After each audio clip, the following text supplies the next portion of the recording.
So then, when you're in the way of waking up and finding out who you really are, you meet a character called a guru. As the Hindus say, this word, the teacher, the awakener. And what is the function of a guru? He's the man who looks at you in the eye and says, oh, come off it. I know who you are. You know, you come to the guru and say, sir, I have a problem. I'm unhappy and I want to get one up on the universe, or I want to become enlightened. I want spiritual wisdom. The guru looks at you and says, who are you? You won't wake up until you feel you've paid a price for it. In other words, the sense of guilt that one has, or the sense of anxiety, is simply the way one experiences keeping the game of disguise going on.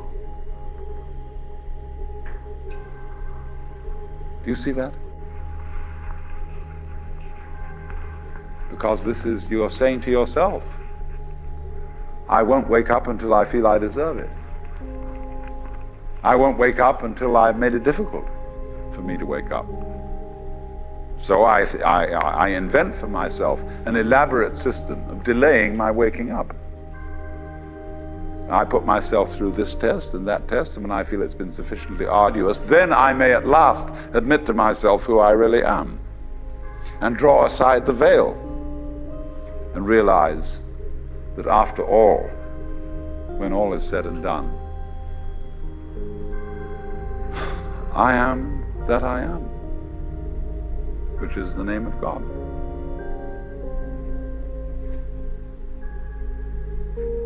And when it comes to it, that's really rather funny. They say in Zen, when you attain Satori, nothing is left to you at that moment but to have a good laugh.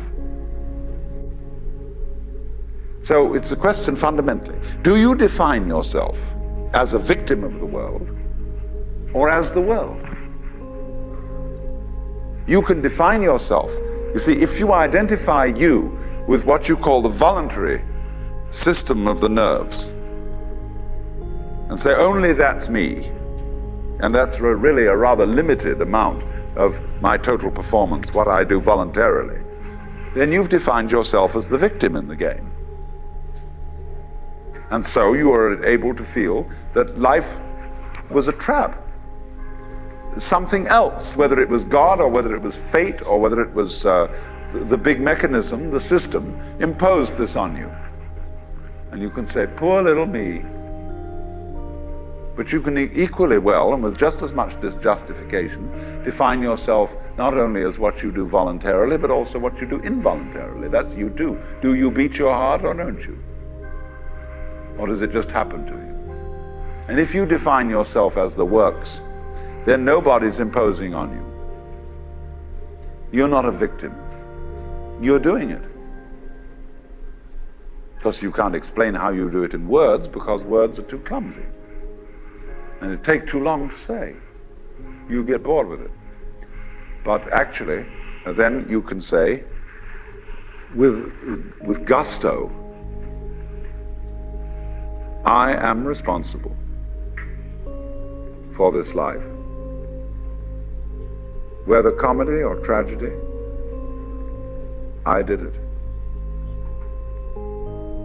And it seems to me that that is a basis for behavior and going on, which is more fundamentally joyous and profitable and great than defining ourselves as miserable victims or sinners or what have you.